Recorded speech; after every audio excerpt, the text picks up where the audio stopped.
Okay, thanks again for coming, everybody, and it's good to see all of you. So we have cards at all the tables.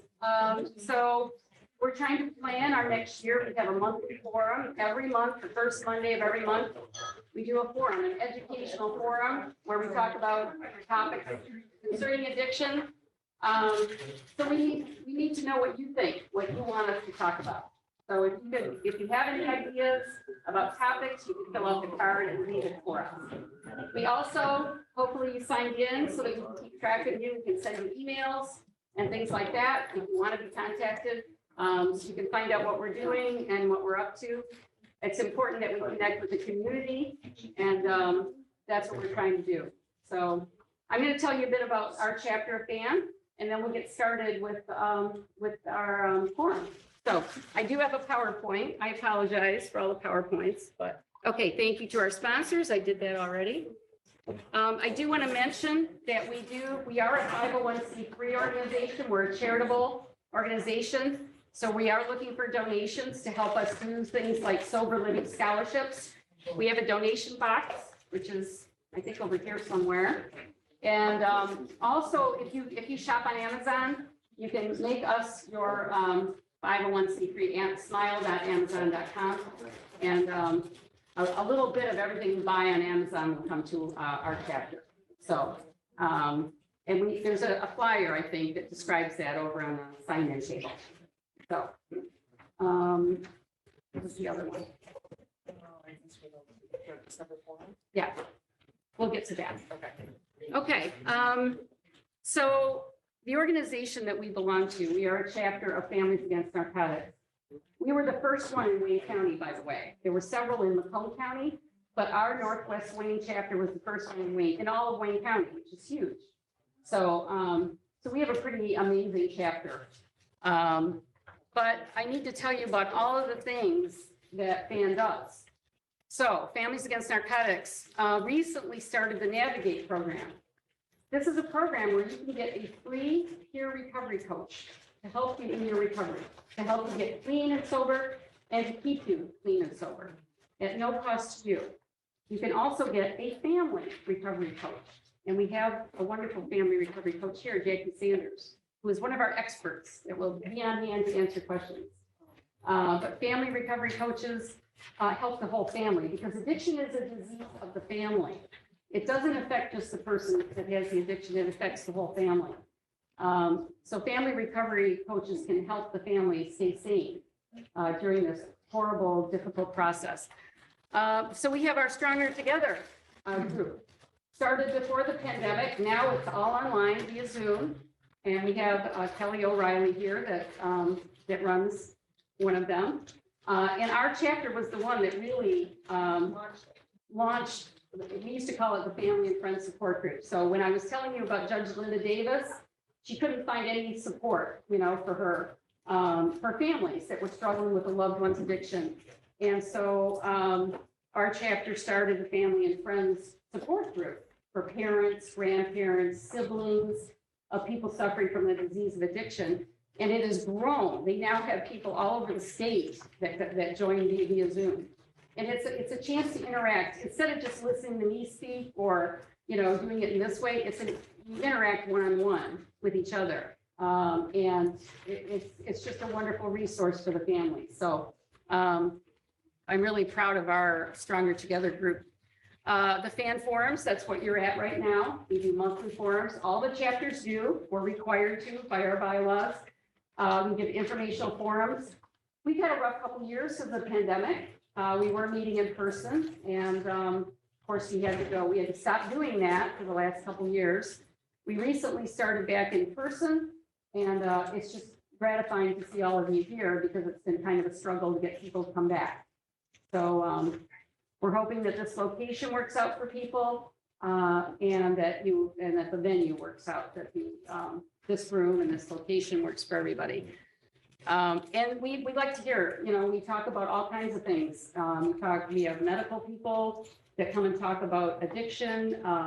We have recovery stories, and people like the recovery stories, somebody that's been addicted and who's gotten clean. And we're going to do a little bit of that today. So that's what we do at our forums. Naloxone training. If you came in earlier, you saw me do a naloxone training. But FAN does these for anybody who wants. If you have a group that needs to get more naloxone kits, wants to be trained, just contact FAN and we'll do a training.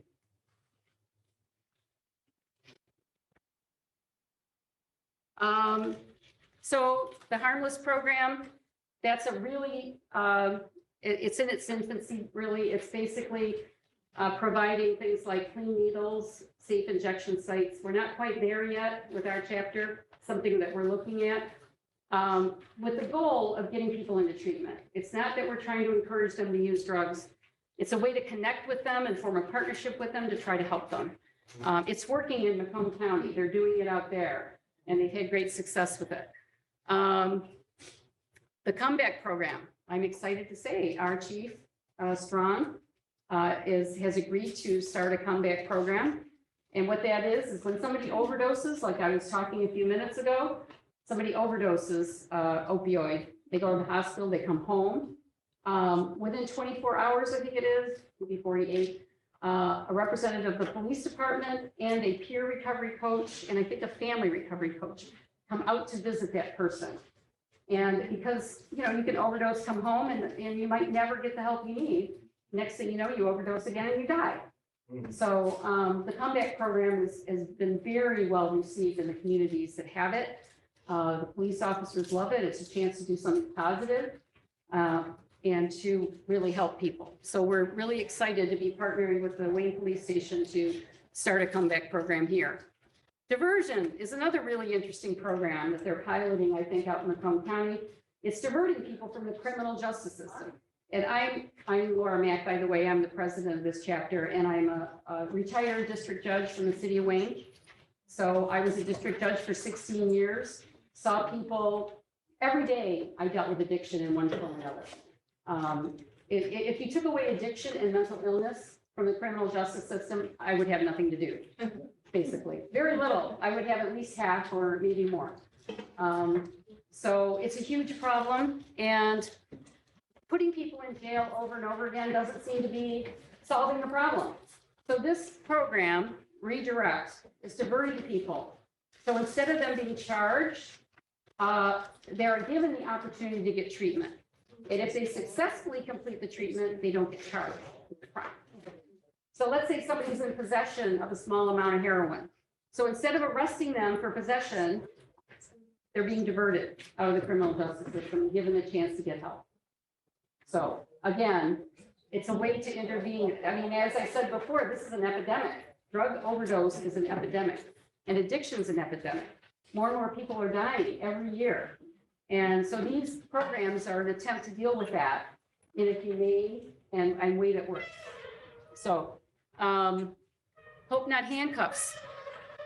So we launched Hope Not Handcuffs here in Wayne, the police department, back in March of 2021. And I'm proud to say that our police departments had more people come through the Wayne Police to get help than any other Hope Not Handcuffs in Wayne County. So it's just amazing how successful our police department has been. And the officers are very compassionate. They allow people to sit in the lobby until a person gets there to help them. And what we do at FAN, aside from helping launch these programs, is that we train angels, people that can go to the police department and sit with the person and try to get them into treatment, enter them into a database, call whatever agency you need to call to get them into treatment to find a bed. So would that be volunteer work? Yes. Is that something And we can sign need up for angels. tonight? And I'm sorry, what was that? Is that something we can sign up for tonight? Yep, you can write on there that you want to be an angel. And the trainings are online. If you have access to a computer or a cell phone, you can attend the trainings online, and you can do the Hope Line. So a lot of people are being placed now through a telephone call. So they need people to answer the phone, and walk with them, get them into treatment that way. Do you need free time for that? No. I'm not positive about that. I'm not positive. I think on the application to become an angel, you have to answer those questions. So I'm sorry, I don't know the answer off the top of my head. but if you want, I can find out for you. Okay, you'll have to give me your name and contact information, and I'll get back to you, okay? The last thing on here is the Silver Living Scholarships. And this is where, so somebody goes into treatment, they go into Oakdale, for example, that's run by Hagera, and we have the CEO of Hagera, Carol Zuniga, here with us tonight, along with Chris Odrosky, who's one of our experts. So I'm glad that they're here, but somebody comes out of Oakdale, for example, okay, and they don't have a job because they've been in treatment, right? You know, they've lost their job. And so instead of going back to the environment that led to their becoming addicted in the first place, they opt to go into sober living, which is basically a home, a house usually with 4 or 5 bedrooms or 4 bedrooms. And you live there until you get on your feet. But often they don't have any money. Sometimes they come off the street. So Sober Living Scholarships gives them a couple weeks rent so that they can get a job, get their first paycheck, and get on their feet. So we work with 5 recovery home communities here in this area. And we provide scholarships directly to the sober living home. But it all has to happen through the website. You have to go to the FAN website, Families Against Narcotics. And then you click on programs, and then all these little boxes pop up, and you have to click on the box. And we have our email address, I think, on some of the flyers and everything. Sometimes people have a hard time navigating the website. You can always contact us. We'll help you navigate the website. So, all right. So those are all the programs that that FAN offers. And how can they do this? They get grants. They get money from the legislature, the state legislature, to try to combat the opioid epidemic. So we're proud to be a part of this organization.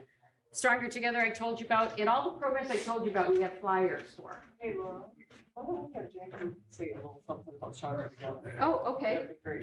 Jackie, why don't you say a few words? This is Jackie Sanders, who's a family recovery coach. Yeah, so 17 years ago, my own son dropped out of college, and he became a drug dealer downtown Detroit. I mean, it just really went pretty quick like that, and I had no idea what to do.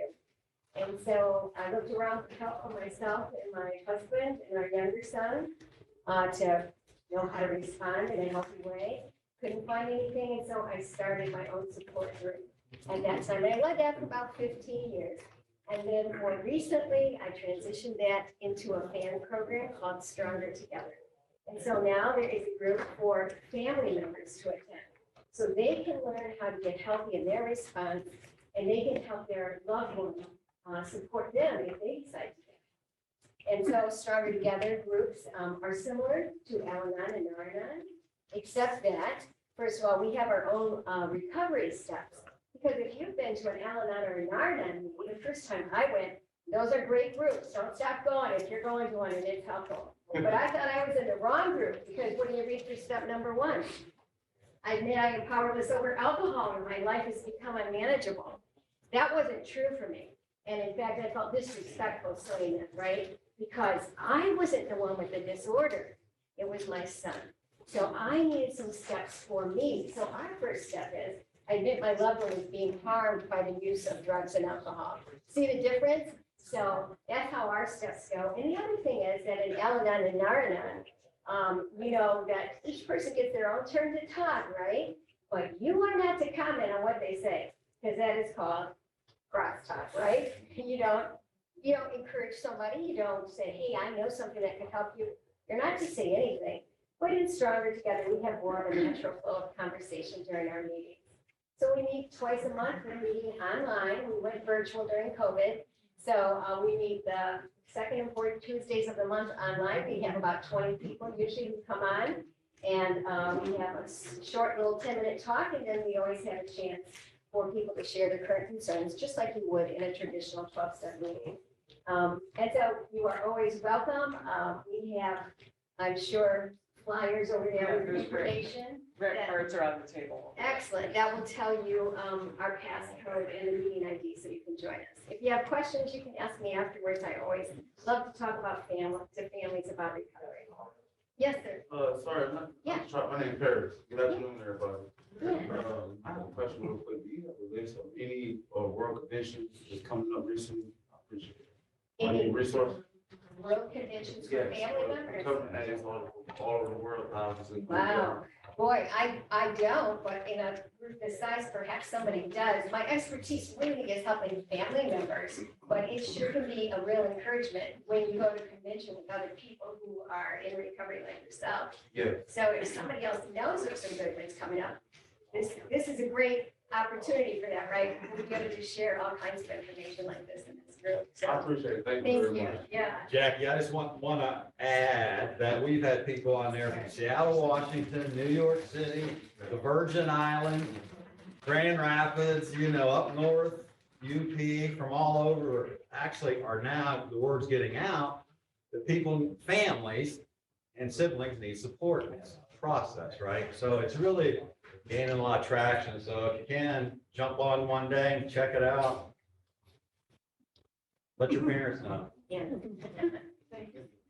Thank you. Okay, well, thank you. Thank you very much. I was screen sharing, but somehow my PowerPoint disappeared, and I don't want to spend too much time doing it, so I just want to mention that our next forum is going to be, is that too crazy? It's going in and out here. This is the speaker focus, so the camera actually follows the speaker. Oh, that's sweet. So our next forum is December 5th, and it'll be here in the Wayne Library.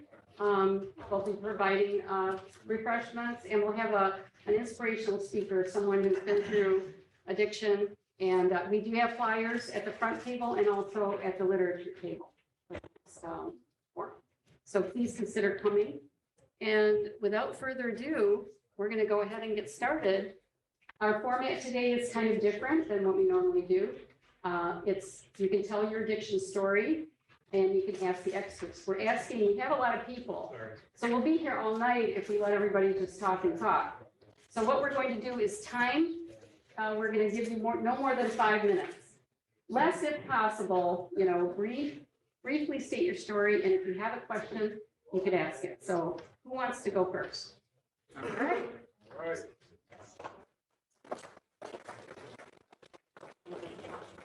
All right, my name is Nicholas Anderson. I'm a resident of Wayne. I was born in Wayne. Oh, yeah, could you, maybe we could talk up here and that way the folks can see you. Okay, absolutely. I'll do it right here. So I come from a broken home. My father is about the same as me. He was under the stigma that if he came to everybody with his problems, that you would be scrutinized, chastised, and basically made to look like he was a bad person when really he just needed help. I am an OIF 2009-2010 veteran. I suffer from post-traumatic stress disorder. I've been in a lot of therapy over the last 13 years, and I'm here today. I am raising awareness to everybody. We are not addicts. We are sick, and we need the community's help. 100%. I have had some issues trying to get my EB-214 so that I can receive proper care through the VA. Last Friday, I went up to the Westland Recruiting Center to talk to a recruiter, and I was told not to talk about my post-traumatic stress disorder, and that is wrong. That happens more and more for it's not even just veterans. That is the stigma of being sick and being on drugs. We feel that we cannot come clean and talk about our problems because of like the experiences I have shared. And I'm watching all these other people, just the same with me. We just need people to care. We need to be heard.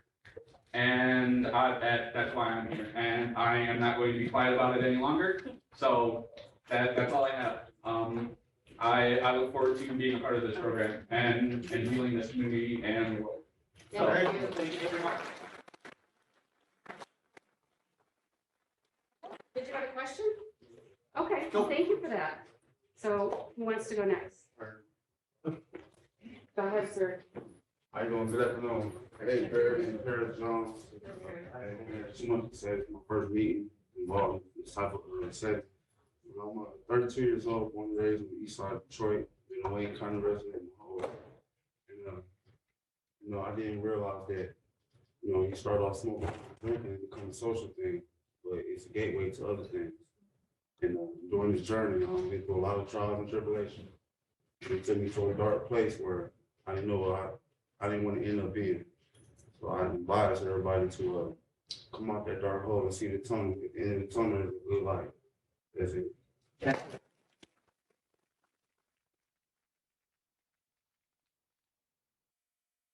Anybody else? I got one more thing. Okay.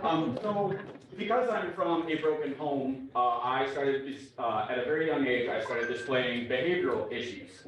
I was labeled as attention hyperactive deficit disorder. I am not that.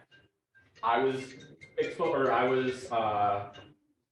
showing signs of, you know, childhood trauma. And I was labeled as, you know, ADHD, and then drugged at, I'm told, between 13 to 15. I don't know. I was put on Adderall, and that's where my drug addiction started. That same year I was put on that, I started smoking cigarettes, I started drinking, and it just got worse and worse. I'm 33 years old, and it's gotta stop. So, Okay. Thanks for sharing.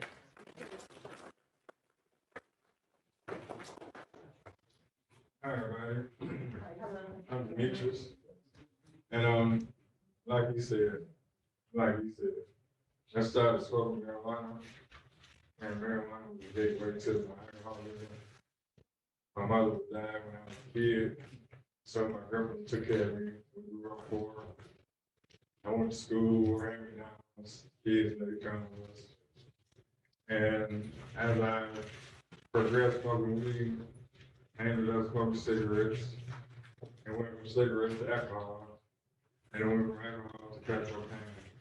I smoked crack cocaine was 22 years, but I went to rehab, and I stayed there 30 days, and the 30 days helped me actually. I've been clean to crack cocaine for 6-7 years.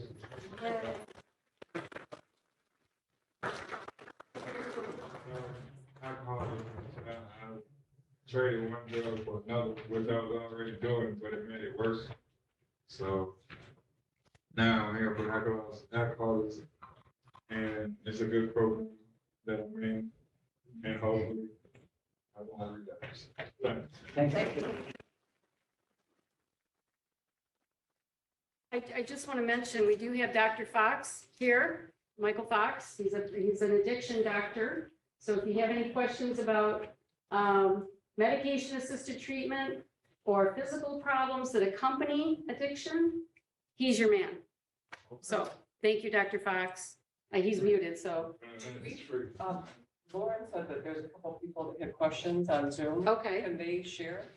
Well, we There's a have to question. unmute them. Can we- Brandon do that? Yes. Okay, Brandon, there are some people that have questions. Could we unmute them? Okay, Oh, I'm on? Okay, I came to this program, through Judge Mack. This is my second time around. I had an addiction to crack cocaine. I was diagnosed with the ADHD, at 28. By then, I was 3 years into drug use and continued on. I was fortunate not to be on the streets. I had my parents, but I continued on until I was 37. I had my daughter. It was rough. I had my parents again. But I didn't get myself together. And I didn't handle things right. And I'm very grateful for this program. And I encourage it, not only fan, but also if you can't stay sober on your own and you need the court's assistance, I was told by Purity I could stay in and get tested. And I don't know, some people might need that, some people don't. I've found a way through dialectical behavior therapy, which I encourage anyone that wants to get different coping skills in life to deal with things and trauma to go through that kind of a program, but you do have to do impact and some kind of recovery for that. And I'm grateful for everyone that's helping with resources and parenting skills And I just don't have enough, I just can't say enough good things about Judge Mack. And I hope to continue on this path and maybe help others and also do angel support. And thank you. Thank you, Therese. I'm glad you're doing well. Keep up the good work, okay? She's muted, I'm sorry. Okay, any more questions from people on Zoom? And I just want to say, we do have other experts here. We have Chris Odrasky, who is from Higuera. He's an expert in multiple pathways. Go ahead and just say a few words about yourself. Chris. My name's Chris Odrasky, like Judge Mack said. I work, nice to meet you. I'm a person in recovery, first and foremost. I certainly wouldn't have anything else if I didn't have that first. Last month, I celebrated 14 years.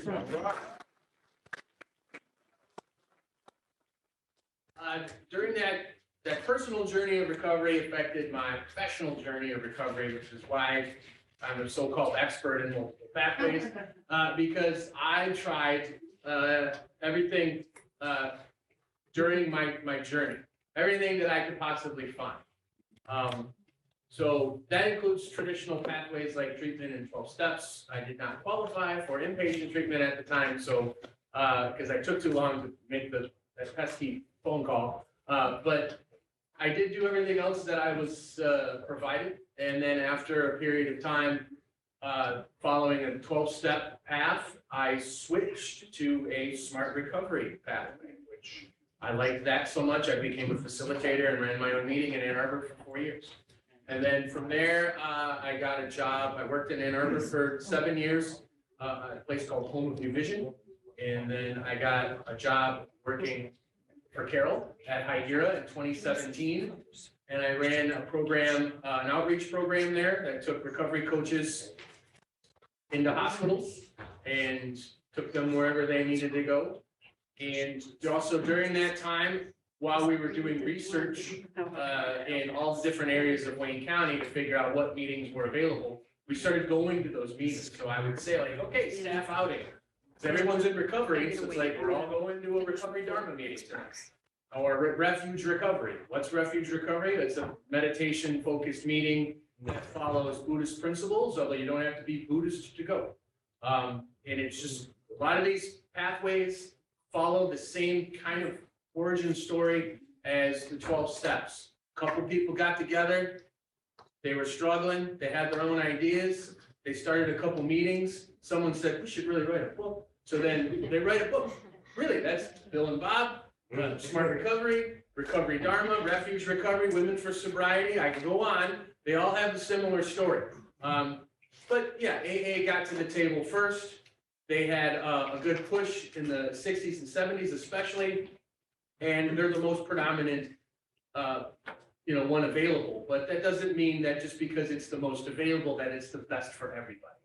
So I've spent a good portion of my professional career talking, whether anyone's really listening or not, until someone actually started listening and allowed me a platform. And then I moved from that platform to a larger platform to a larger platform. So that's why I don't mind being called an expert in this, because I feel that in most ways I am. So if you know somebody that's struggling, or you yourself are struggling to find that first 30 days or 90 days or that year, I don't believe in the community or the treatment system or police or whoever constantly pointing the finger at you. We in the community share that blame as well. And we need to make sure that we're providing all the resources that we possibly can to the people that are suffering. So many people don't even know Smart Recovery exists until they come to a meeting like this, and a guy like me stands up here and talks about it. So I'd be more than willing. I got some cards and some information. If you guys have questions, I'd be more than happy to answer it during the forum. If you got more questions afterwards, I'd be more than happy to talk. Okay.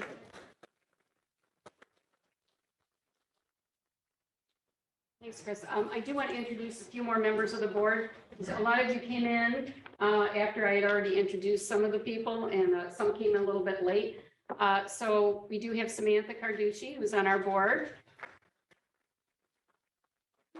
She's from Wayne. She's originally from Wayne. Yes, I So, am. and And we I also got have, sober here too. you got sober at the Northwest Alano Club Yes, I did. here in Wayne. So, and we have Jessica Hillen, our secretary. A treatment professional. And we also have Kelly O'Reilly as a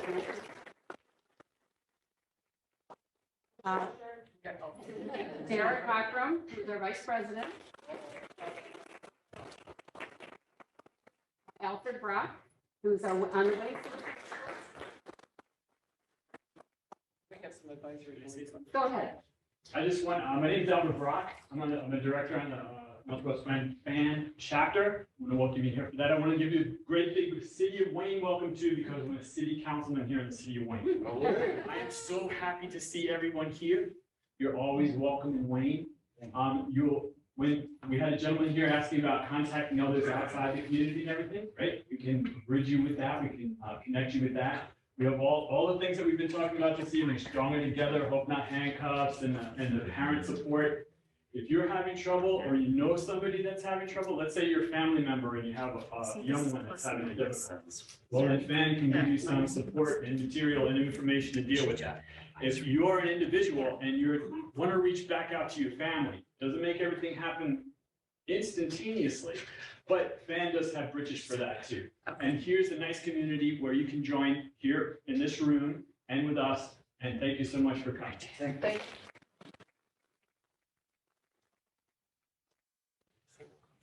Yeah.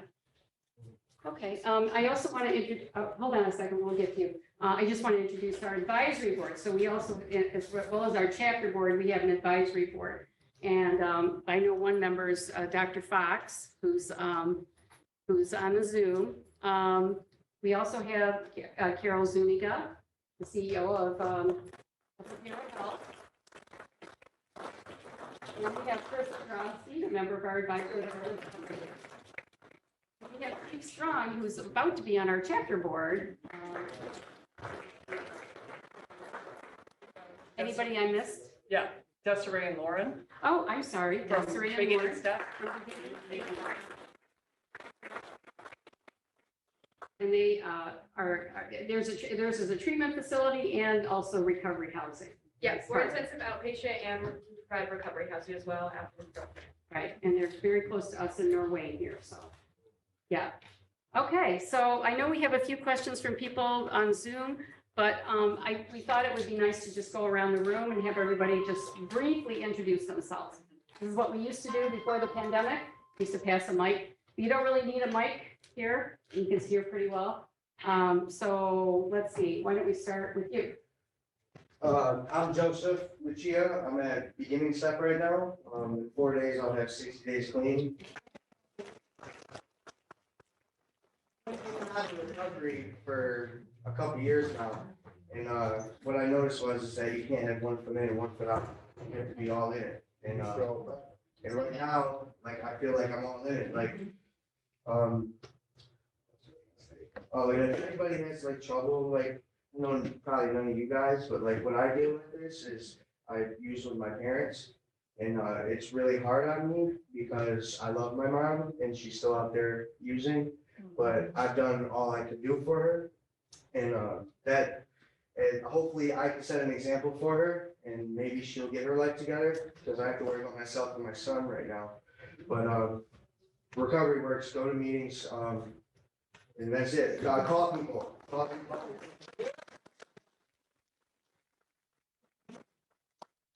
Thank you for that. It takes courage to stand up and say that. Thank you. I'm Crystal and I'm in recovery at Beginning Steps as well. And I was at Sacred Heart 2 weeks ago. I have 41 days clean. Recovery does work and thankful for treatment because I wouldn't know anything about forums like this. I wouldn't know where to start to find out help from people who are familiar. So to keep me clean, and with this, I know I'll stay another 41 days, another 41 days. So I'm excited. I'm not want to stand up. Okay. My name's Jen. I'm also on Safe Step. I've been using opiates since I was 15, so for 17 years. Been doing heroin for 5 years. I've overdosed over 15 times, more times than I can count. I've been on maintenance treatments, Suboxone, methadone. I've tried it all. This is my first time doing sober living. I got the Vivitrol shot this time, so I'm trying to change everything to make it work, because I know if I go back out, I'm gonna die. And I got 3 kids, so I don't, want to leave them like that, so I'm gonna do it this time. Thank you. I don't really have anything to share. Okay, that's fine. My Well- name is Leroy Jamas. Go ahead.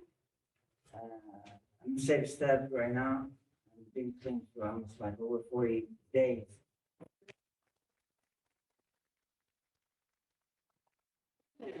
Yeah, I appreciate it.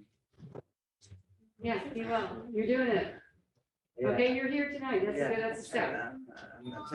Thanks God I'm alive. And I would tell everybody, never stop dreaming.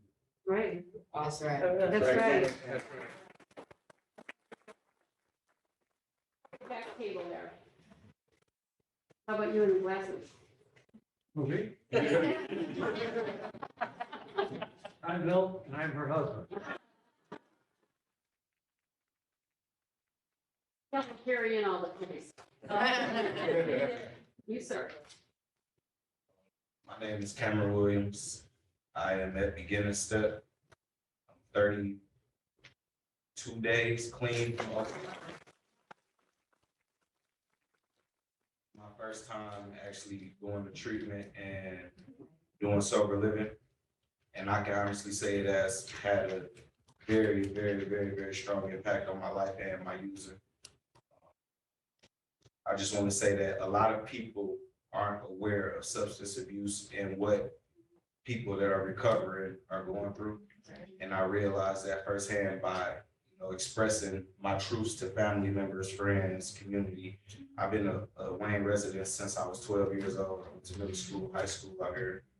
And I done work all around the city as far as construction and cement finishing. And I lost a lot of things in the process of me getting to rock bottom. And I'm thankful for the program, I'm thankful for the welcoming arms that everybody has given me, and thankful to be here today.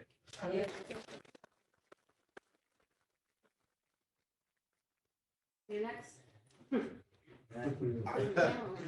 I'm Matthew A. And I've been coming around NA, Narcotics Anonymous. This is my first year in it. And my bad, I'm nervous, man. I'm just happy to be here, man. I'm glad I'm at the beginning step program.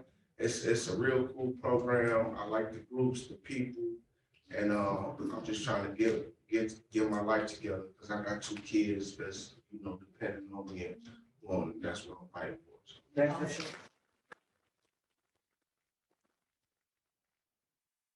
Good evening, I'm Jerry. What up, Jerry? Okay. Are you feel like sharing? The red shirt. Oh, I'm orange. Oh, orange. Sorry. I'm in the step.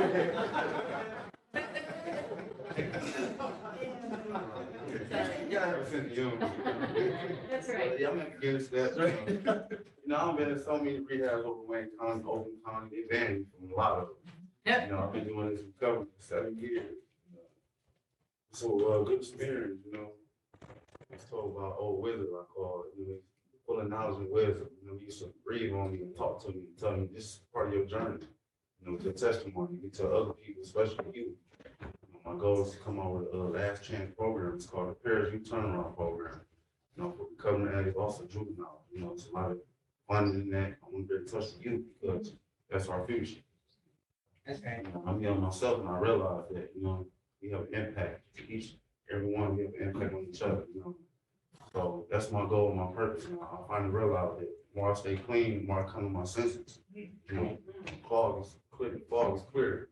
So I'm trying to get more deep into this non-causing honesty, and they have resources to connect me, you know, and try to follow the path of my, you know, my destiny. So thank you for making sure.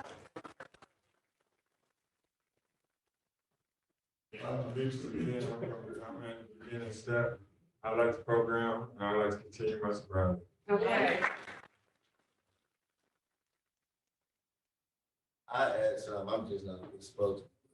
I say that I've been in treatment since August 18th. I've been with beginning step since September 21st. It helped me a lot mentally, physically, and with my substance. I've been through a lot of trials and tribulations throughout this recovery process. And plenty of times I was gonna leave, but I just ended up staying, and I've been liking it, so we're gonna work it out. I lost relatives in the midst of this, close relatives like my brother. So I just keep it stand. I'm getting help from therapists and, you know, substance abuse. So it's been working for me. I'll be complete Wednesday. Just like to say real quick, just so everyone knows that we have a grief support group and it's called New Hope Centers and it's free support for you if you're interested. Thank you. There's flyers back here. Yeah. These flyers here. I'll be sure to grab each one. We partner with them, but we can get more. Thank you. How about this table? We've already heard from you. I can. So, sorry, it's been 33 years of holding my mouth shut.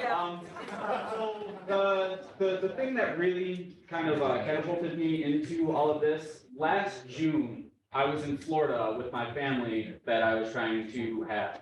I tried to kill myself by taking my prescription drugs because I was not getting the help that I needed. And that's really the driving force. That's the 5th time that I've tried. And that's why I'm here today. You know, it's time to save us. So. I just want to say, like, if you're recovering and if you're on Suboxone and your life is manageable, it's okay. Like, I know that this program is trying to like say that if you're on Suboxone that you're not clean. That's not true, because if you're not out there stealing and doing bad shit to get your drugs, I mean, it's acceptable. I mean, it may not work for some people, Right. but it may work for other That's people. right. Don't close your Small mind to steps. these Yeah, for real. different pathways. And we have Dr. Fox to talk about that. You want to say anything? My name is Alfred Moore. It's my family here. We're opening up a sober living home, first one. Okay. Truly inspired by a lot of guys' stories. And I'm here to just to realize that you really can't help people unless you understand. You help yourself enough to understand what they're going through. And excuse me, my mom said 2 teeth. So thank you guys for coming. No matter on what side or where you come from, seems like we're all here for a purpose. Yes. That's right. Have anything? You don't have to. No pressure. Maria. Well, I'm a senior, Detroit Regional Drug in Southwest Detroit, and I have a message that I'm very interested in our young people today in school. With all the active shooters, and a lot of it is extenuating from mental illness. Big problem with mental illness, emotional illness. And there are very few programs in the metro area in Wayne County that we have NAMI, everybody knows about NAMI, and they have a warm line that I just found out about. I'm helping someone right now, and it's very crucial to all of us that we do something about this emotional illness, because it ties into the drug addiction, and it's like one big ball of wax. I wanted to read something, Laura, I call her, she mentioned earlier about Matthew Perry. Well, there was an interview that he had with Diane Sawyer. Okay, this is very serious. He told her that you lose when you try to fight the addiction alone, right, guys? Powerful statement. One day at a time, alone you lose. No one should feel that addiction should face addiction alone. We all know that we need each other. And that's why it's so important that this group is together, because if we don't have this group, can you imagine having to fight this awful situation by ourselves? Not knowing where to go, who to get help from, who cares about us besides our families. In this country, it's an epidemic, like Laura said, it's an epidemic of drugs. And then the emotional abuse and all the other things that go along with the emotion is another side of the drug addiction.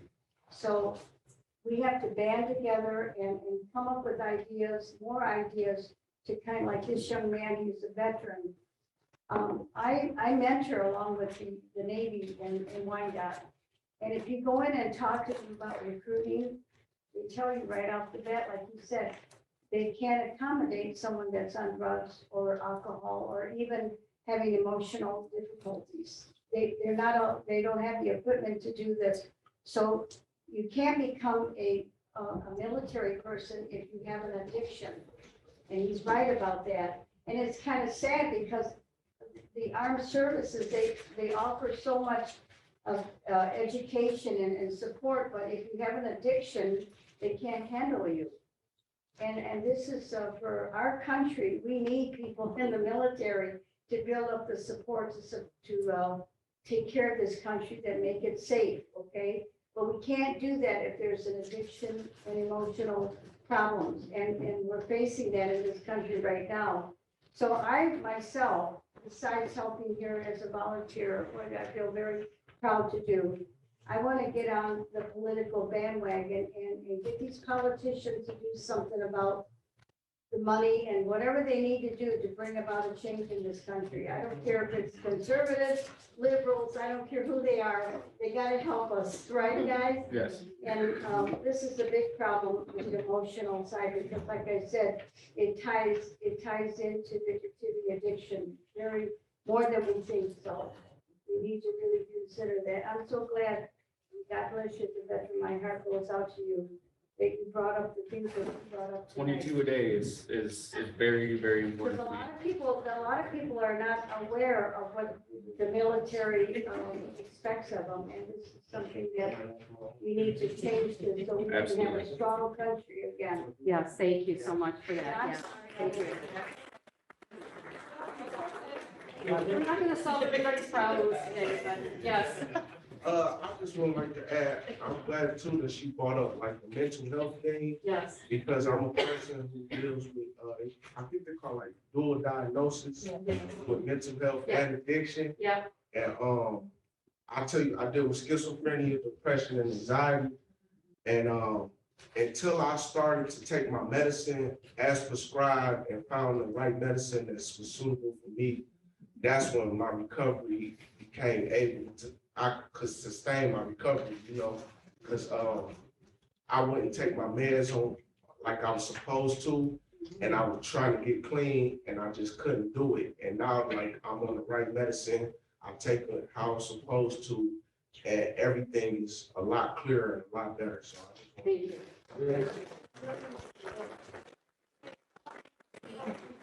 You've already heard from the folks from City Step, Community Step. How about you? My name is Haley. I'm not personally ever experienced addiction, but I am a nurse and I'm currently working in a facility where they treat substance use. So I don't know, I just wanted to come and kind of be in the community with these things because, like I said, I don't have the personal experience, so it's really hard for me to treat clients when they're going through this because I don't have any idea, and I'll be the first to admit that, and I tell them that. But it's good to hear everybody's stories and like how they have gone through recovery and like some things that have helped them, because then I can bring that back to like clients that are in early recovery. So that's why. Thank you.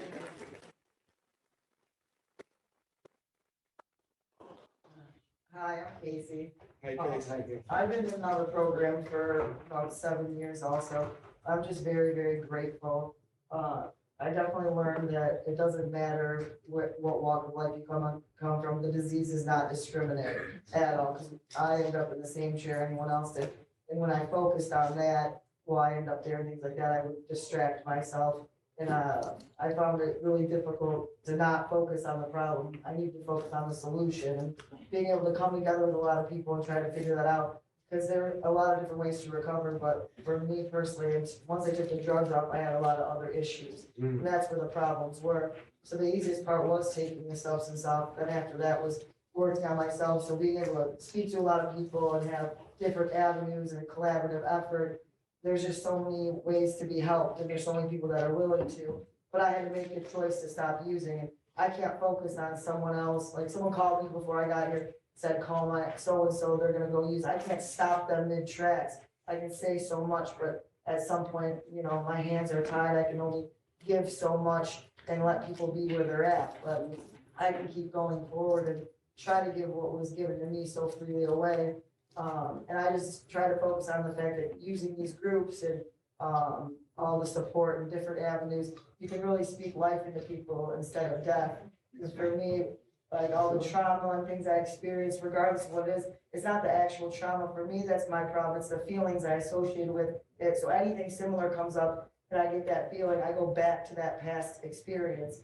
So it's not even happening in the present. So I have to, for me, I've had to learn how to differentiate between the two, what's happening now versus in the past, because I'll react to something that hasn't even happened or isn't even accurate, and I make up a story about it. Just like in the things I did in my addiction may have been deemed terrible or socially unacceptable, but it's really just how everyone looks at it and how I see me is most important, how I move forward from that. But I'm very grateful because all the things I did got me here and kept me alive. So all that misery, things like that, everyone's, I believe, can be administered and can help other people. There's really no stopping it. For me personally, I just stop myself and get nervous, but I feel like the more information people have, the knowledge they have, it becomes less scary. And there's nothing that deems someone a good addict, a bad addict. Mental illness is somewhat socially acceptable, but being a, IV user might not be, or this, that, or the other. It's not how it works. I'm the same addict as everyone else with a disease. No one frowns upon someone taking their heart medicine. You know what I mean? Like things like that. But we need certain things, so we need treatment too. It's just a different aspect, a different way to go about it. So finding the right solution, and not everything fits everyone accordingly. And that's why I'm grateful for having NA or cognitive behavioral therapy or smart recovery and different things. 'Cause no one can tell, me specifically, you have to do it this way. Well, I tried to do it this way until I made that conscious choice. I don't want to use anymore. I can ramble off information, but I didn't apply it to myself. So the application for me was most important, and finding the right way to do it. So I'm just grateful. That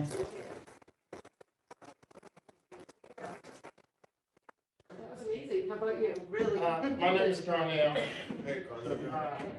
So my clean date is December the 9th. I have 7 years. I took the suggestions. When I got out of treatment, I made 90 meetings in 90 days. I gave me a basic text, and I kept making meetings, and I make meetings all day, because, I went from homeless to homeowner. First thing I did was back a big TV.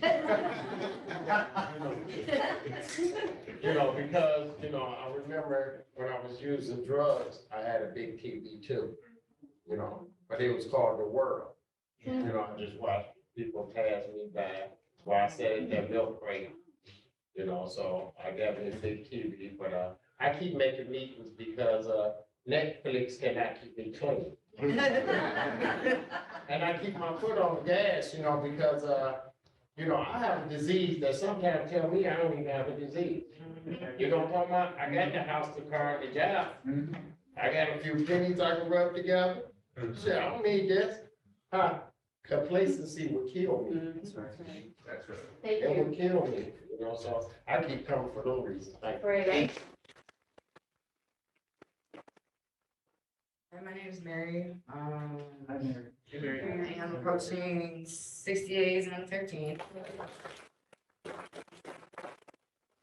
First go about either, it's rotating drug for me as well.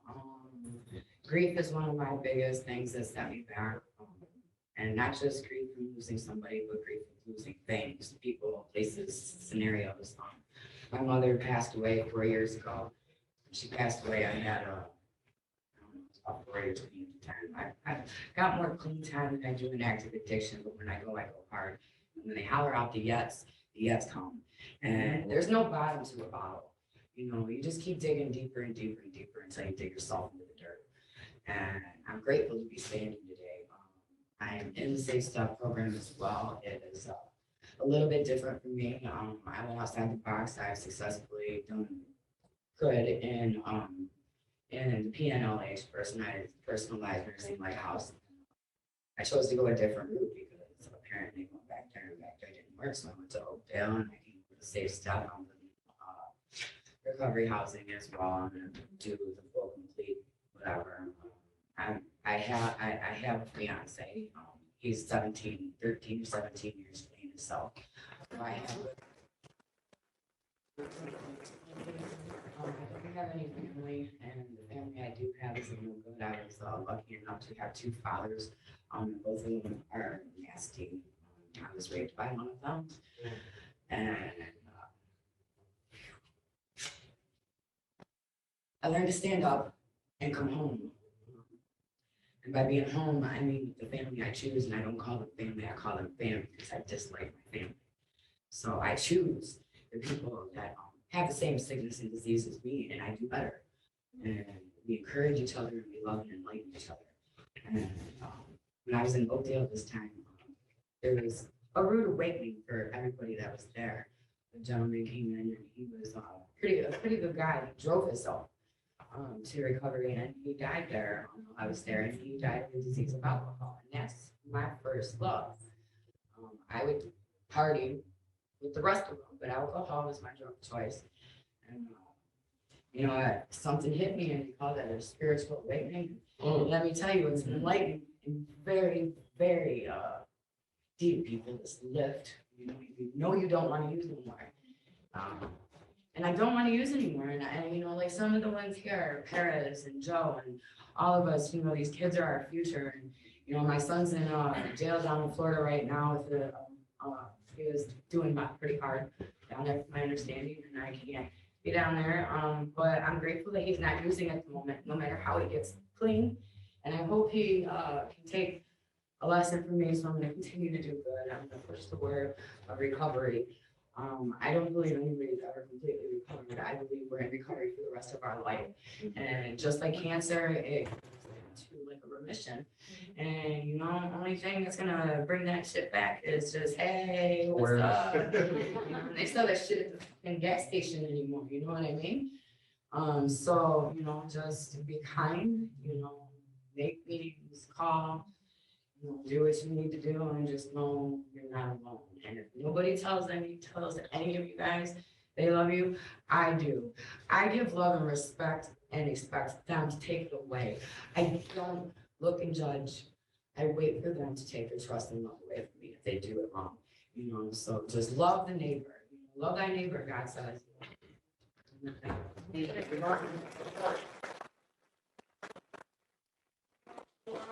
Laura, before we move on, I don't know if Desiree or Lauren wanted to say something. Do you guys want to say something? Or are you good? My name's Lauren, and I'm a clinical counselor at Beginning Step, so. She rocks. I'm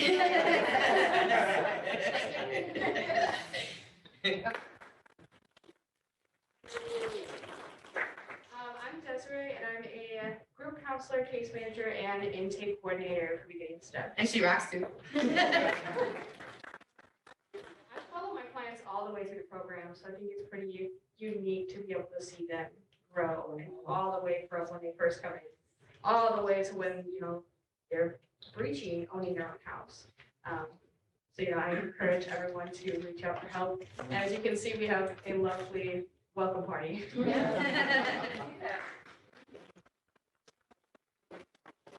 Lots of wonderful people from your facility. It's great. The back table. Hi, I'm Zanika Holt. I am from Team Wellness. I'm a care coordinator there.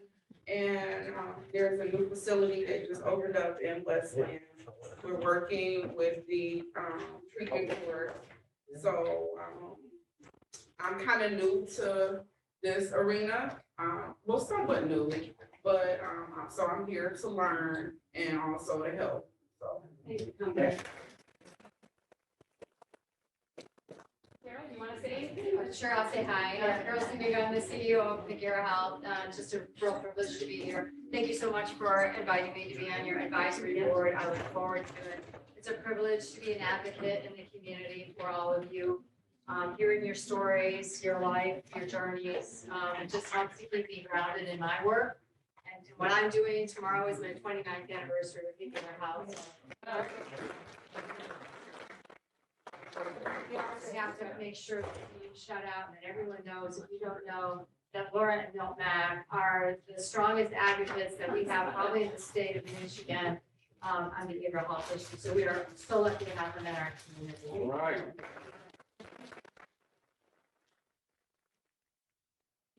Well, I'm Ryan Strong, the police chief of the city of Wayne. A lot of powerful messages tonight that we go here. I know everyone here battles stigma. Just know that I personally am not getting the stigma from the what we are part of here. Police really means a lot. Yeah, I'm Mike Little. I'm a lieutenant with the Westland Police Department. Please, if you guys need anything, give a call anytime of day. I have an easy name to remember, Little with Westland. Call anytime, don't track me down. Need my cell afterwards when we meet. I'm happy to give that. Anything I can do for anybody, if you just have a question, need some, need to ask me something you wouldn't feel comfortable asking a police officer, whatever it may be, please call anytime. You guys can track me down. I'll help you with anything I can. Yes, hi, my name's Bob. Hey, Bob. This is very interesting because since I've been coming to these since April 2017, we have a lot of people in recovery here, which is I'm seeing other parents here except a few. Okay, so I'm part of the support group for family and friends, excuse me. And we're used to talking to so many parents because you see your perspective, and I hope as you get into recovery more, you understand your history and what happened between you and your parents, okay? You lose that relationship with your family, right? When you're out on the street. And I got involved because my daughter spent 10 years in addiction, and we didn't have FAN. Their FAN wasn't even organized yet, and we didn't really know where to go and get help. She was in 3 jails. She was in and out of treatment. She relapsed 3 or 4 times. What did it? She went to Washtenaw County Jail for 90 days, and someone in a prison ministry came in and talked to her, and something lit up, and the judge over there, Judge Bork, he put her in the program. They have a sobriety court, and they put you in a program. It's usually 2 years. Well, she was geek, got out of it in 18 months. I mean, she was working at a car wash. You got Josh working at a car wash. This is after she graduated from Michigan, okay? So she went through everything you guys are going through.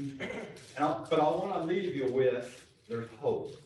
She lost everything. She lost her job, her dental hygiene job. She lost her driver's license. She lost her family. She lost everything. Living on the street, in jail, whatever. And we basically said, when are they going to call and say your daughter's dead, right? So, but we never got the call. We had to drop her off a few times, which we were very thankful for, and instead of putting her in jail. So anyway, it's long story, and I don't want to get too long, but she decided, and you have to decide, there's only one person that can change your life, and it's you guys. And she decided, hey, I've been through everything, everybody's tried to help me, and she had to make that decision to do it. So she decided to do it, and she broke that program in 18 months. She got out, and she ends up going back to school, and she's getting a master's in social work with a side of it. And she started after she got out, and she first got a peer recovery coach position. And you guys have all the experience. You got a PhD in addiction. Keep that line of career open, you guys know it. So anyway, that's a long story short, but all I can tell you is there's hope at the end of the tunnel, but you guys got to do it. You got to do it on your own. You have a lot of support these days, and if you can't get it from your family, you get it from these people here and these officers and whoever else, but there is hope.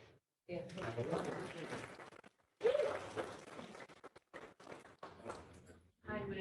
Valerie, and my son is an alcoholic. And I found Families Against Narcotics because I was looking for more support. I understand that every moment my son has a whole day, and I don't know how many times he said no before he said yes. And that I have to recognize that his victories, I don't necessarily see, but they are victories. And I'm very grateful that Families Against Narcotics allows us in this program, not from Wayne County. And I'm very grateful for all of you for sharing your stories. It's amazing to me how much heart and strength you have. And as far as parents go, we are recovering too. We're learning too. You know, so if you can bear with us while we learn, but your most important thing isn't us. Your most important thing is you, your recovery. We're secondary at best. So I thank each of you for every day that you try, every day that you fight for yourself. Thank you. Yeah.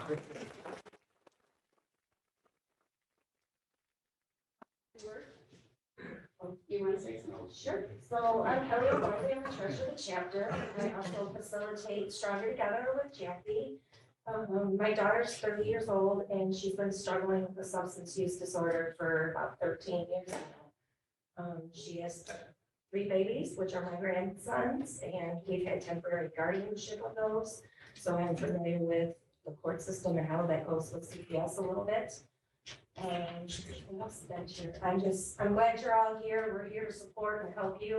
If you need anything, please feel free to reach out.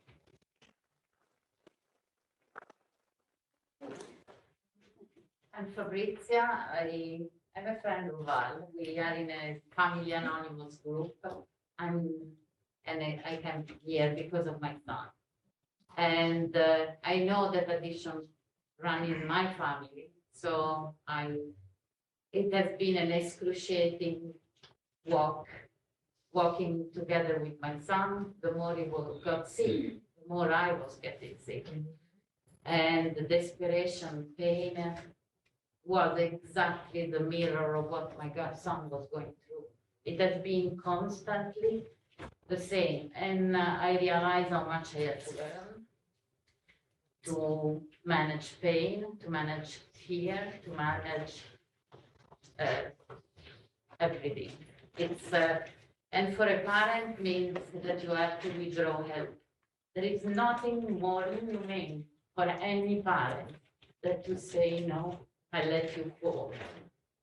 And for you, I think I've seen magnificent people in recovery, because only a person that had gone and have known pain, excruciating pain as you have gone through, then you are the best people in the world, because you are the yin and the yang of life. You have seen the devil, you have seen the pain, but you are really full people. And through this disease, I think also us, you're giving us a way to become better people, less judgmental, more human, and more welcoming. So thank you for everything you do, and be patient with us because it's painful. Thank you.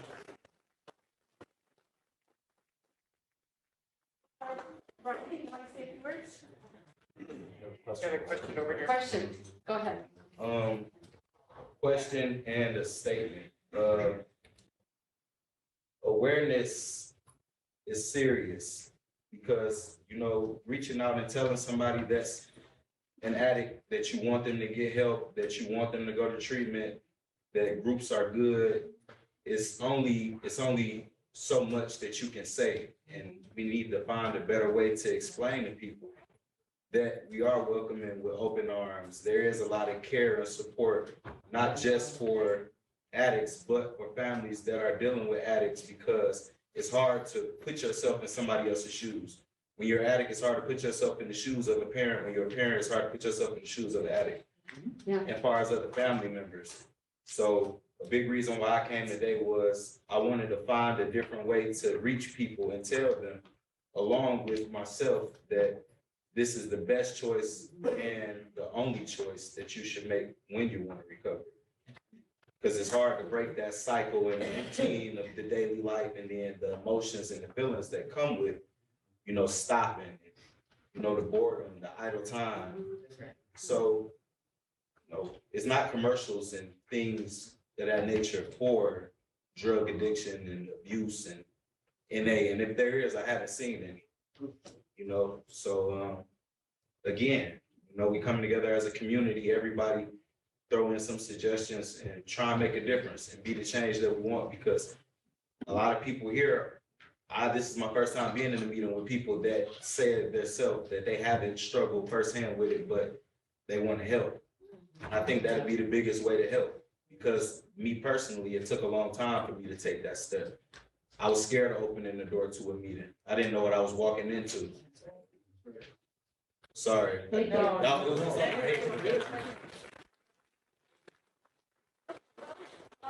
wrap it up, and then some people have questions, so. I'm Brian Cousins. I help people navigate the process of getting into treatment. I sit on executive fan Central. I'm in long-term recovery myself. I come to these meetings and I go to probably 4 or 5 of the fan forums a month, different ones, because there's different things like this and different people with different stories. I keep coming back because there's people that are sitting in this room right now that there was a day that they wouldn't have sat in here when you got a couple judges, police officers. Because they truly are here to help. So that's why I'm here. Don, did you want to say anything? Right. Yeah, okay. My name is Dominic Ferrucci. I'm an alcoholic, 17 years sober. So much has to change, but not everything at once. You know, I had to leave just a small part of my personal life. I had to leave my family, my birth family, for a little while, because I had destroyed those relationships. That's pure ownership there.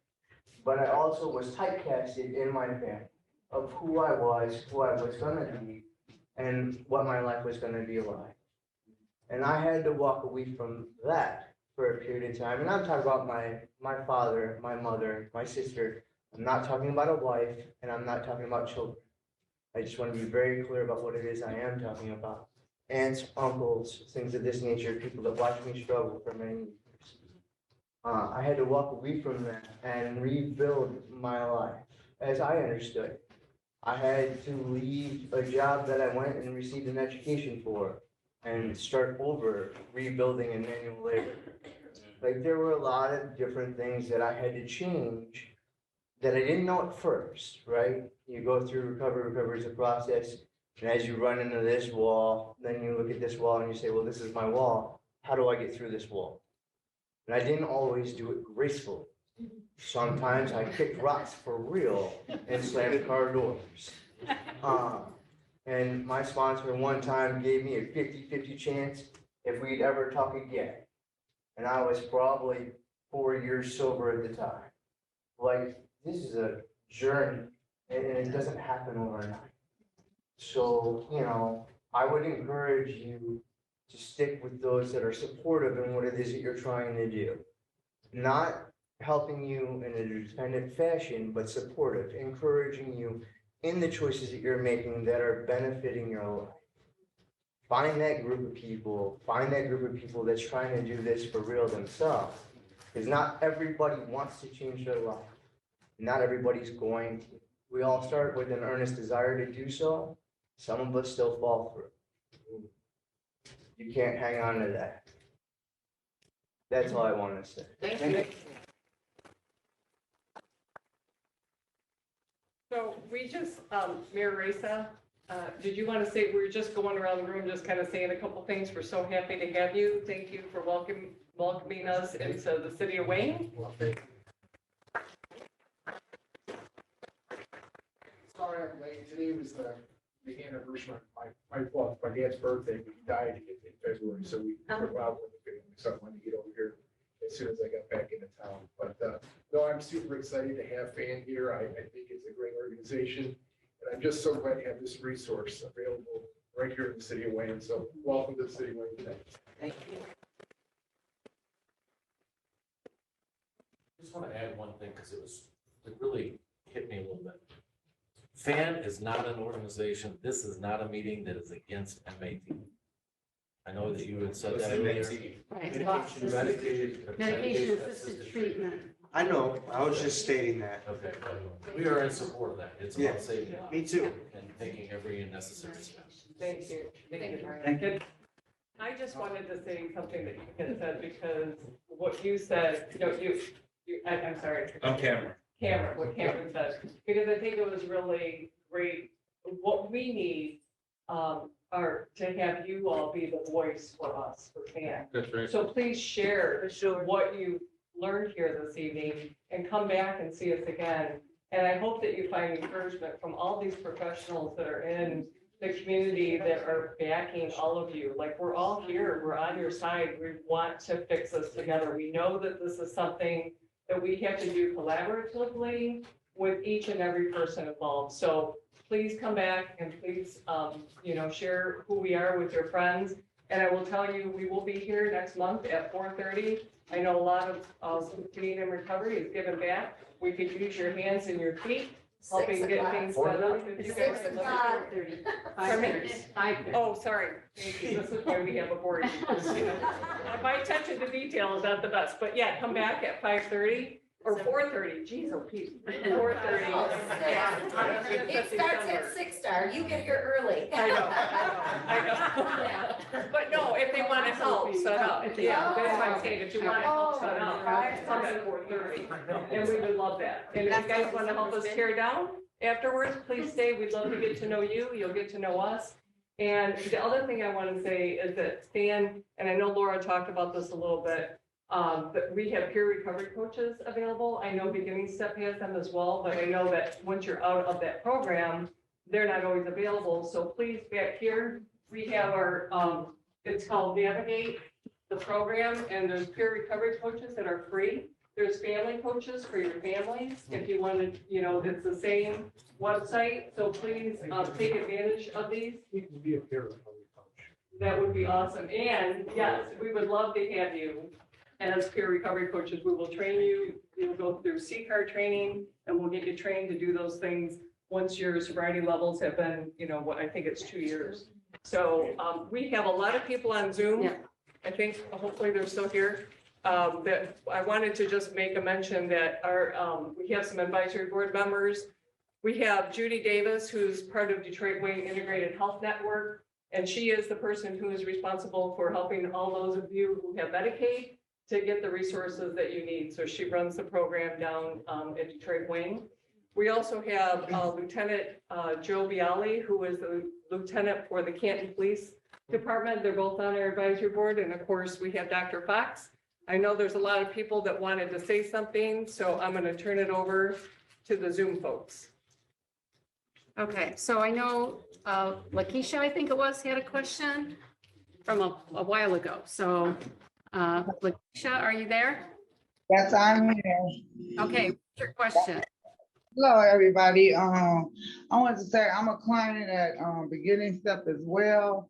I have a little over 100 days sober.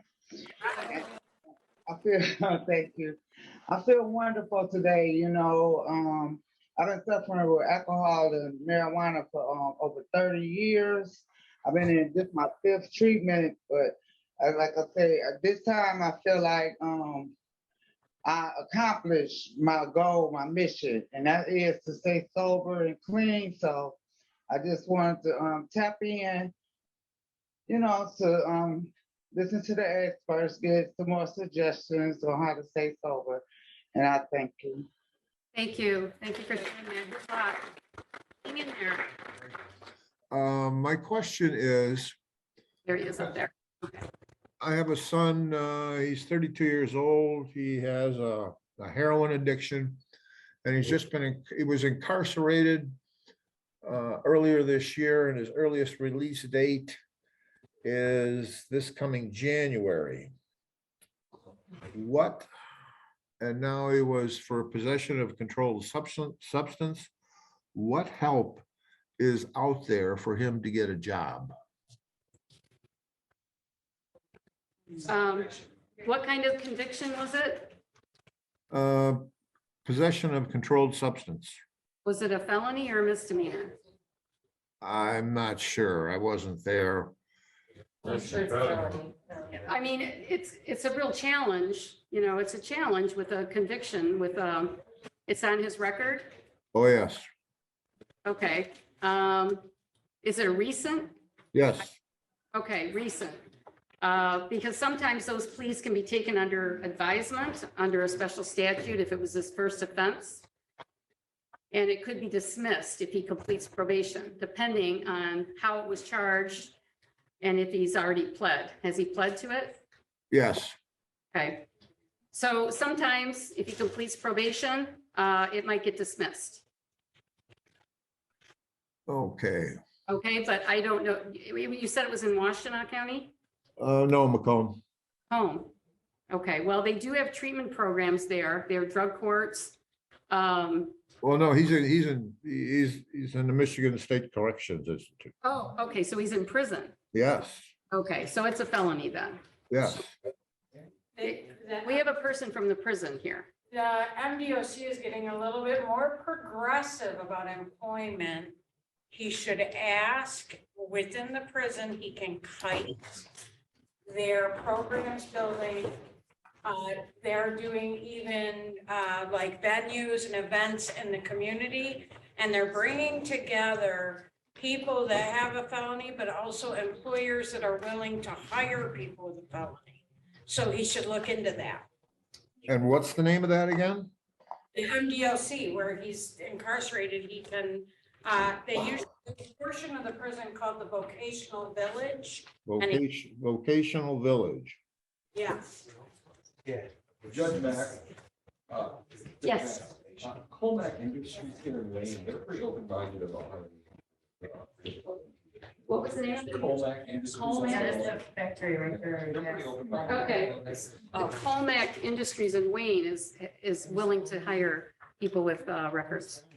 Could you spell that, please? It's an army. How do you spell it? CULMAC. CULMAC. CULMAC. MATC. Mary Adam K. Okay. Thank you. You're welcome. Good luck. Okay, how about TCL 20XE? Hey, how y'all doing? My name is Alan. I'm one of the clients at Buchanan Zip. I have about 7 days clean off alcohol, marijuana, and lean. Good. So everyone has shared, good sharing y'all, and love y'all. All right, thank you.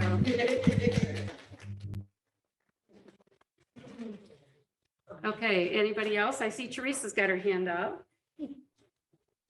Hi, I just wanted to also say today that I am 302 days clean. It is also a process of the sobriety is changing the way the brain thinks and how you think and how you handle things. But validation in a good supportive environment to feel validated is really good to help you do that too. That's it. And congratulations to everyone on the sobriety. I'm so glad you're doing well. Thanks. Thank you. Yes. I just have one more thing to say. I can relate to mothers and children.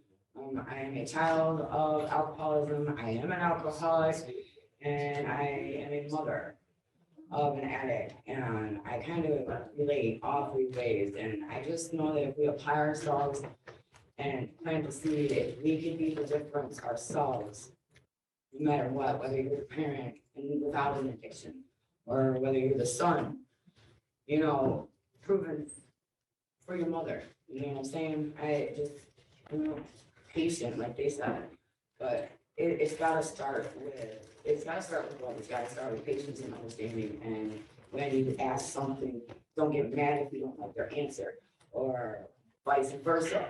You know, just be there, be in the moment and make it a regulated conversation. If it goes to go sideways, stop for it. You know, we gotta be the difference in the words. Yes, that's the way it is. I can speak on both behalves.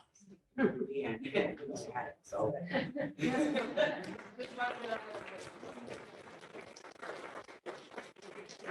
So we have all this expertise here. Okay, so any questions? I mean, this was part of the forum is, do you have questions for us? I mean, yeah, we have Chris, who's an expert in recovery, all the multiple pathways. We have a doctor, an addiction doctor, Dr. Fox, who's been patiently waiting for questions. So any of you are using Suboxone, methadone? I got my Vivitrol today. Okay, yes. Suboxone. Okay, this stuff saves lives, you know, it saves lives. It puts your life in order. Yes. If I didn't take the Suboxone, I would have died from withdrawal. Yes. Yeah, it's rough. Yeah, it was rough. It's rough. So anybody have any questions about Suboxone or Lupsol or any of the other drugs that can help? I have a question. Yes. So I have trouble like sleeping at night, Okay. like my anxiety, I don't know, maybe PTSD, Yeah. depression. I really don't know. I've never really seen a doctor or anything. So I have a question on like, what kind of medication is there for that that's not a narcotic? Okay. So Dr. Fox, do you feel like you can answer that? He asked about sleeping. He's having trouble Yeah. sleeping. Yes, I think I can answer that. Well, you know, there are medications for sleep and, you know, overall, you know, you guys talked about Vivitrol and Suboxone and Zubsolv. You know, there are medications like these in recovery that we know saves lives. We know treatment works.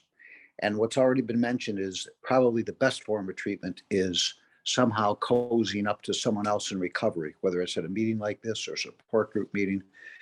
We know these things work. Now, the other side of the coin, which is what I deal with a lot, is bad prescription medicines. Not everybody that prescribes Zubsolv or Suboxone is certified. Not that you have to see someone certified, but we always have to be cautious about bad medicines. Bad medicines can be, and this is just my opinion, can be grouped into three categories. Opiates we already know about. They can be dangerous for a lot of people. Cannabis is something that's not good for everybody. Probably everybody that's in recovery or had a problem with substances.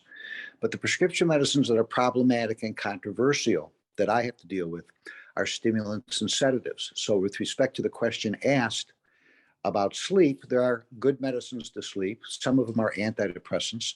Whether there's depression or not, we use them off label. They work, they're safe. You can't get dependent on them. Usually can't get into trouble with them. The benzodiazepines, the things like Ativan, Xanax, Klonopin, these are the things that are out there. And they're prescribed by psychiatrists, family doctors, internal medicine doctors, and even doctors that prescribe Suboxone. These are things we don't like for whatever reason, because what we always say is if you had a problem with one drug, then you're probably going to have a problem with other drugs. And when I say drugs, I mean prescription medicine. In terms of sleeping pills, Ambien's another one. And a lot of these benzodiazepines and sleeping pills like Ambien have been associated with overdoses, especially when combined with opiates, pain pills, heroin. But for sleep, there are effective medicines that work, assuming there's no other mood problem. And if there is a mood problem, a depression problem, or an anxiety problem, there are good medicines to take for that. Some of them are things you've heard of, like Lexapro and Paxil and Prozac. And there are other medications that reduce anxiety and help sleep. A lot of people like to use gabapentin. Some people get in trouble with gabapentin, but typically when someone stops using a substance, especially alcohol or tranquilizers, benzodiazepines, they do well for what we call protracted anxiety. You may have heard the word post-acute withdrawal. They're both the same words. It means that you're still a little nervous, you're still not sleeping after you stop using alcohol or benzodiazepines. Benzodiazepines being the Klonopin, Xanax, and Ativan. So, an example of which is a person uses an antidepressant that's not good, doesn't work very well for depression, but helps people get to sleep. Sometimes there's a medication called trazodone, Deseron. Small dose of that can help. Melatonin can help. And of course, there's always other things like meditation and exercise that always help sleep. But sleep is usually the last thing that comes back to somebody, but there's good Band-Aids that are safe. But the main thing I wanted to touch on is all the prescription medicine out there that is not safe. The other one, of course, being Adderall. A lot of controversy about that. My theory is it doesn't matter if someone has ADHD. The bottom line is a person that has a substance problem, you don't want to start them on a medication that's short acting, which Adderall is, because what really is happening is you're giving yourself a boost in the brain of something we call dopamine. And people with substance problems love dopamine. And when you use something, and Adderall is really in the same family as, say, cocaine or methamphetamine, you give yourself a short boost of dopamine, the brain falls in love with that, just like it falls in love with the feeling another substance usually gives somebody. So in terms of my world, I'm always trying to get people off stuff. Even they may come into the hospital with a pain pill problem, but they also have other problems that are prescribed. And sometimes because it's prescribed, people don't think it's a problem, but some prescribers are the problem. So I had to just make that editorial. I don't know if it answered the last question about sleep, but there's good medicine, safe medicine for sleep. Thank you. I have something to add to that. The VA has put me on a lot of medications. I just found this app that is sponsored through the VA called PTSD Coach. I'm currently off of all medication because I didn't like the way that it made my brain feel. I've been on it for 20 years of my life, and I'm only 33. I'll get you the app, but I think that's something that we need to bring awareness to. It has helped me a lot. His comment about meditation, this app has all of it. It is the most comprehensive app that I have found for dealing with addiction and emotional problems. And I think everybody needs to know about it. Thank you. Yes, holistic, there's yoga for recovery, yoga, I think Chris can mention that maybe. Does Zagira have any? Yeah, I was gonna kind of just piggyback off that from a pathways perspective. There's a pathways perspective for just about anything, right? So substance use, even specifically for sleep. So I'm not a clinical person or a doctor, so from my experience, meditation, exercise 2 hours before you want to go to bed, not an hour or not a half hour before you want to go to bed. And people are like, dude, I exercised and I couldn't sleep. I'm like, did you exercise 2 hours? They're like, oh, no. Like a half hour. Like, no, you got to give your body time to chill after your exercise. It follows along with the same premise of MAT or MAR, medication assisted recovery, from a coach perspective. Please don't rely on the medication alone to do it. It's a process. It's a pathway. Like medication is a pathway. Right on that same pathway, our meetings, treatment, talk therapy, online resources, and all that together. I found that early on in my recovery coach career out in Washtenaw County, we would work with individuals that were at Suboxone clinics, and many of those individuals looked at it as what I call the miracle pill. Meaning, when I would ask them, what are they doing outside of that medication? They're like, nothing. I get my dose, I go home. I take care of my kids, or I go to work. Or should I go to meetings and that? And it's, most of those people struggle to sustain long-term recovery. I would venture to guess, because they were looking at medication as a miracle pill. Someone mentioned heart disease earlier. Comparison can be made to heart disease, diabetes, right? It starts with the stigma. We don't stigmatize people for having heart disease or diabetes. It's a behavioral, there's a very, very huge behavioral component to both of them. Tell a person to stop taking sweets after they have cravings, for sweets. people have cravings for fried food, you know, and it's hard, it's not easy to just put all that down. They get medications, yeah, but the doctor's gonna say, please take this medication and please try to do a little bit of exercise, please try to eat better, here's some information on it. So there's, to my point, there's a multiple pathways to just about any.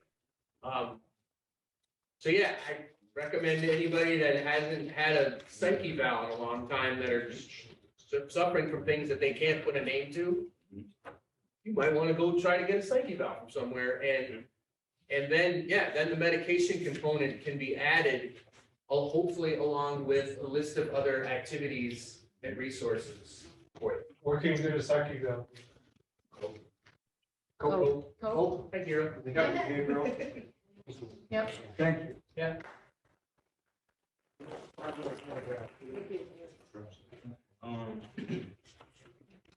Something else that I realized, the lack of knowledge.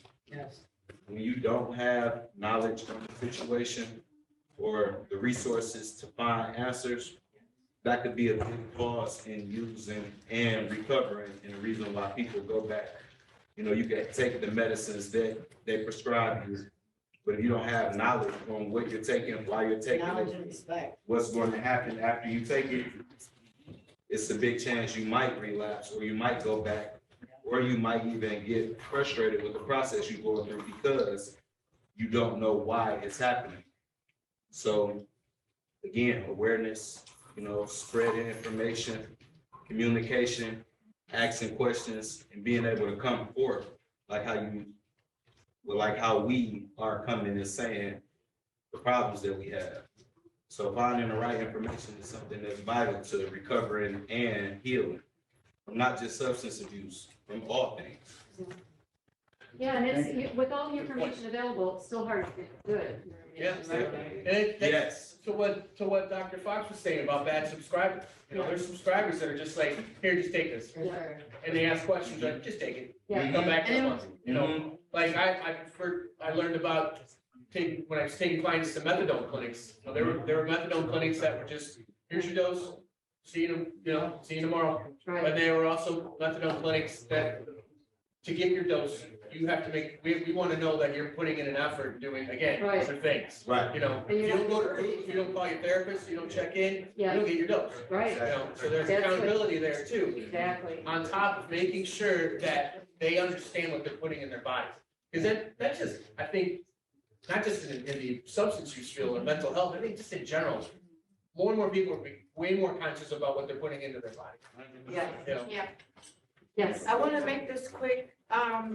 Within my recovery process, I have heard and listened to so many amazing people in recovery, and their thought process is just out of this world. And we need a bigger community of fan and, you know, sober living and, you know, just to get it out there, people in recovery, like the nurse there. I'm in the medical field, and when I was in Sacred Heart, none of the nurses were recovering addicts. A lot of the therapists were, you know, peer coaches, all that, but no one in medical. So that like struck a little light in me, like I can get back if I want to, and just to hear us all talk every day, all day in didactics and processing, and then to come, like I said, to a forum like this is just, we gotta, it's not for everybody. It's not everybody's niche too, but somehow just, if you can, and to be so aware to just give it back, it's just like. Absolutely, yes. That's the idea of fans. Really. Yes, It's the power of people and connecting and connections and hearing, knowing that we care, that the community cares. Yeah. And that this is a community problem, not just your problem. It's a problem for all of us. It's a global as a society. Yes. You know, yeah, it was really refreshing that nurse that was in here because, you know, the respect thing, you know, it goes a long way. We never know what somebody's feeling and how hard they're coming off of what's going on. Like gentleman that passed away, I don't know. Education, you know, I'm vigorously going through studying myself. You know what I mean? And I'm finding out things about me that, you know, I really didn't know. you know, and they're coming to surface and there's things I forgot and I got PTSD on top of it. And, you know, there's just all these different, you know, abundance of things. You know, to be patient, to be respectful and to educate, you know, be the seed that everything so wants, you know what I mean? Plant it and, you know, help water it. If you're gonna plant it, fucking water it. You know what I'm saying? We got, and it's Yes. just, you know, patience and love and loyalty and. And also, you have to dedication. forgive yourselves, you know, I mean, the journey that you have Yes. to take to become clean and sober, you know, you're confronted with some things. And it's. Be honest about it. And be honest about it and confront it, but you gotta forgive yourself first. You know, you gotta say, I wasn't in my right mind, I did things, but you gotta forgive yourself before you can really heal, you know? And it can be hard to do that, it can be really hard to do that. But you can all do it, you all have it Speaking it within out you. loud. And I just wanna say, you know, we're gonna wrap it up in a few minutes, because we really have to be out of here by 8. But, what was I gonna say? It came and went. It's not important. It's not important. I appreciate y'all being here. Thank you for coming. And please hang in there and please come to our forums. We exist to help you They're every, once a month, on the first. the first Monday of every month. First Monday of every month. And we are looking at moving here to Wayne to have our forums here.